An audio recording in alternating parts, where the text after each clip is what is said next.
Coronavirus is here. The new coronavirus that causes a disease known as COVID-19 continues to march across the U.S. and across the globe. More than 100,000 cases have been recorded, and governments are taking drastic measures to shut down the spread and try to protect those who are most vulnerable to the respiratory disease. In the virus's wake come fast and furious messages about how people can protect themselves against infection. Where better to take a lesson than from the doctors and other healthcare professionals on the front lines? For the most part, these are the same things doctors and others do every day in the hospital, and many of the same things all of us should be doing. We're practicing what's tried and true, says Robert Glatter, MD, an emergency physician with Lenox Hill Hospital in New York City. Most of my colleagues are still going about their business and practicing effective cough and respiratory etiquette. Here's what doctors and other healthcare professionals are doing to protect themselves and others. 1. Washing their hands. No one escapes the mandate to wash your hands, including and especially healthcare providers. That means everywhere and all the time. It's the number one precaution, says Natasha Buyan, MD, family practice physician with One Medical in Phoenix, Arizona. That means soap and water for 20 seconds and getting underneath the fingernails and the backs of your hands. All my cuticles are dry and cracked. Dr. Buyan washes her hands pretty much every time she enters a new environment. Going into her house, a friend's house, the grocery store. If she doesn't have access to soap and water, she uses an alcohol-based sanitizer that she carries with her. Just make sure you're doing it properly. Here are ways people wash their hands wrong. 2. Keeping hands away from their face.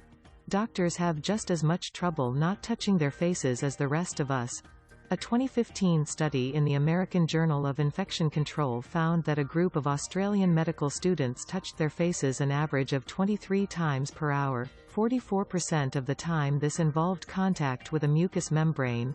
Extrapolate those numbers to a 15-hour day and you're talking 345 chances to infect yourself with a virus. Healthcare professionals will tell you that's like putting out a welcome mat for germs.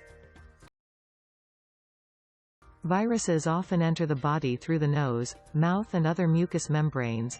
If a person has coronavirus on their hands then touches their face, the virus has easy access to the respiratory system.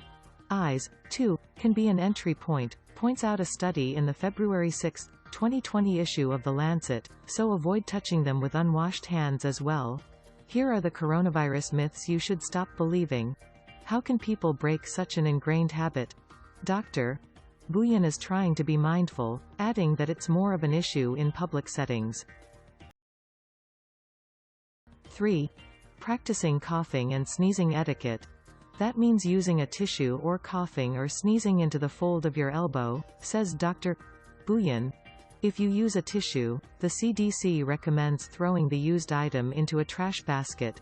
However you stop a cough or sneeze, immediately wash your hands with soap and water, or use hand sanitizer with 60% alcohol if you don't have soap and water. At present, the CDC believes the coronavirus is spreading via respiratory droplets expelled when people cough or sneeze. Droplets typically can travel 3 to 6 feet, says Dr. McGinty. But it's not spreading quite as alarmingly fast as you may think. We need to put it into context. There's a lot of fear, but when we dive into the science, we find that it's more contagious than the flu but not nearly as contagious as measles, says Dr. Buyan. Learn more about flu season etiquette. Flu season generally lasts until April or May in the U.S. 4. Bumping elbows. It's not just dignitaries like German Chancellor Angela Merkel who are foregoing handshakes for elbow bumps. Doctors and other healthcare providers are using this new greeting, which ABC News has dubbed the new hand shake. The reason should be obvious: elbows are not likely to transmit coronavirus, especially if you're still in winter mode and wearing long sleeves. You're unlikely to touch your face with an elbow. You just don't know where a hand has been, which means that touching hands in any way could spread the virus. I'm not shaking hands with patients, says Dr. Buyan. If I greet them with eye contact and a warm smile, that's welcoming enough. Read about the coronavirus, protection steps one woman took before travel. 5. Getting enough sleep. Dr. Buyan generally eats a healthy diet and exercises, even when there's no epidemic. However, right now, she's making sure she gets enough sleep as well. For me, a big thing is sleep, to go to bed on time, and get 8 hours sleep rather than get caught up and check email, she says. Getting adequate rest can also boost your immune system and prevent infections. Right now, about 80% of coronavirus are mild ones, reports the World Health Organization, and some people may not have any symptoms at all.